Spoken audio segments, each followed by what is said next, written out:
IPL mega ಹರಾಜಿನಲ್ಲಿ Shreyas ಅಯ್ಯರ್ಗೆ 26.75 ಕೋಟಿ ಹಾಗೆ ಯಜುವೇಂದ್ರ ಚಹಲ್ಗೆ 18 ಕೋಟಿ ನೀಡಿ ಖರೀದಿಸಿದಾಗ ಪಂಜಾಬ್ ಫ್ರಾಂಚೈಸಿಯನ್ನ ಮೆಚ್ಚಿದವರಿಗಿಂತ ಟ್ರೋಲ್ ಮಾಡಿದವರೇ ಹೆಚ್ಚು. ಈಗ ಅಯ್ಯರ್ ಕ್ಯಾಪ್ಟನ್ಸಿ ಹಾಗೂ ಚಹಲ್ ಅವರ ಬೌಲಿಂಗ್ ಎಲ್ಲರನ್ನ ತೆಪ್ಪಗಾಗಿಸಿದೆ.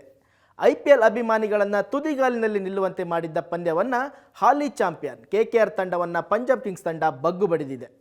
ಪಂಜಾಬ್ 111 ರನ್ ಗಳಿಸಿ ಆಲ್ಔಟ್ ಆದಾಗ KKR ಅನಾಯಾಸವಾಗಿ ಗೆಲ್ಲಲಿದೆ ಎಂದೇ ಎಲ್ಲರೂ ಭಾವಿಸಿದರು. ಒಂದು ಹಂತದಲ್ಲಿ 72 ರನ್ಗಳಿಗೆ ಕೇವಲ 3 ವಿಕೆಟ್ ಕಳೆದುಕೊಂಡಿದ್ದ KKR 79 ರನ್ ಗಳಿಸುವಷ್ಟರಲ್ಲಿ 8 ಬ್ಯಾಟರ್ಗಳು ಪೆವಿಲಿಯನ್ ಸೇರಿದರು. ಅಂದರೆ ಕೇವಲ 7 ರನ್ ಅಂತರದಲ್ಲಿ KKR 5 ವಿಕೆಟ್ಗಳು ಪತನವಾದವು. ಇದಕ್ಕೆ ಕಾರಣವಾಗಿದ್ದು ಯಜುವೇಂದ್ರ ಚಹಲ್ ಅವರ ಮಾಂತ್ರಿಕ ಬೌಲಿಂಗ್ ಹಾಗೂ ಶ್ರೇಯಸ್ ಅಯ್ಯರ್ ಅವರ ಅದ್ಭುತ ಕ್ಯಾಪ್ಟನ್ಸಿ ಟ್ಯಾಕ್ಟಿಕ್ಸ್.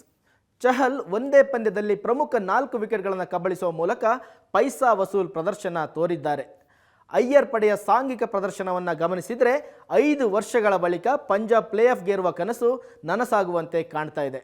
IPL ಹಾಗೂ ಕ್ರೀಡಾ ಜಗತ್ತಿನ ಪ್ರತಿಕ್ಷಣದ ಸುದ್ದಿಗಳಿಗಾಗಿ ನಿರಂತರವಾಗಿ ಭೇಟಿ ಕೊಡಿ asianetsuvarnanews.com.